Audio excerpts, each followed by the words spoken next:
না আপনারা আসবেন তো এই জন্য একটু সুন্দর করে সেজে গুজে আসছি আর কি। কেয়া পায়েলকে চিনি না, মেহেরিনকে চিনি। সো এটা আমার জন্য আসলে অনেক বড় একটা পাওয়া এবং অনেক বড় একটা পরিবার পেয়েছি আমি। আমার খুব ভালো লাগে এই পরিবারটাকে, যে আমার ভাবি আছে, ওখানে আমার এক্স বয়ফ্রেন্ড আছে। আপনারা নিশ্চয়ই দেখেন আমরা সোশ্যাল মিডিয়াতে যে আমি তোমাকে ছেড়ে না দিলে এতটুকু আসতে পারতাম। একটা জিনিস খুব মজার যে সবসময় এক পাশে বসে এবং ক্যারেক্টারগুলো খুব সুন্দর। হ্যাঁ আমার জামাই পিছনে আছে। সো আমার মায়ের সাথে আমার কেমিস্ট্রিটা দর্শক একভাবে প্রথমে নিয়েছে এবং পরে গিয়ে যে খুব দারুণভাবে। সো এই যে চরিত্রগুলোর পেছনে মানুষের যে অনুভূতি তৈরি হয়েছে সেটা আসলেই প্রাইসলেস।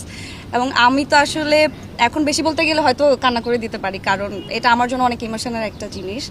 এবং এই তো আমি চাই এই ধরনের গল্পে কাজ হোক বাংলাদেশে এবং আমি আরও কাজ করতে পারি। আমি তো চোখ বন্ধ করে কাজটি করেছি তাকে বিশ্বাস করে, কারণ এত দারুণ একটা চরিত্রে সে আমাকে ভেবেছে, আমার উপর ওই ভরসাটা রেখেছে এবং আমি চেষ্টা করেছি আমার জায়গা থেকে ভালো করার এবং পুরোটাই ছিল টিম ওয়ার্ক। প্রত্যেকটা চরিত্র মানুষ মনে রাখবে অনেক দিন মনে রাখবে। এবং আমি সবসময় একটা কথা বলেছি সব জায়গাতেই যে আমি এমন একটা কাজই করতে চাই যে কাজটা আমাকে মানুষের মাঝে অনেক দিন বাঁচিয়ে রাখবে।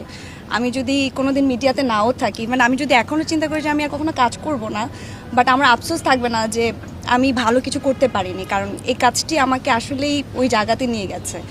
এবং একটা জিনিস খুবই ভালো লাগে যে কেয়া পায়েলের বাহিরে মানুষ আমাকে মেহেরিন বলে ডাকে। এমনও হয় যে আমাকে চিনে না বাট মেহেরিনকে চিনে। 6 বছর আমার কাছে খুব বেশি সময় মনে হয় না, আমার মনে হয় যে সেই দিন তো আসলাম, 6 বছর হয়ে গেছে। হ্যাঁ অনেক কাজ করেছি, এটা সত্যি।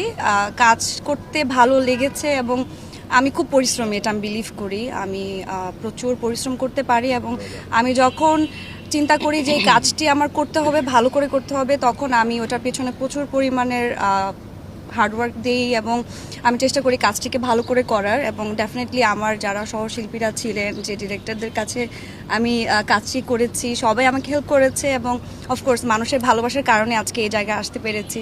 সো এই সব কিছু মিলিয়ে আজকে আসলে এতগুলো কাজ হয়ে গেছে।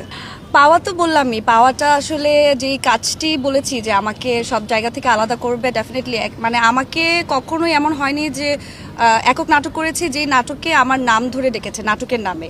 সো এই একটি চরিত্র যেখানে আসলে আমাকে মেহেরিন বলে ডাকে। সো এটা ডেফিনেটলি আমার জন্য অনেক বড় একটা পাওয়া। আর আসলে নতুন করে বলার কিছু নেই, কারণ প্রত্যেকটি পর্বে যেভাবে আমরা সাড়া পাই এবং যেভাবে মানুষ আমাদের প্রত্যেকটা পর্বের জন্য ওয়েট করে থাকে, সো এটা মানুষই বুঝতে পারে যে অ্যাকচুয়ালি এটা কতটা ভালো যাচ্ছে। সো বলে বোঝাতে পারবো না এটার অনুভূতিটা।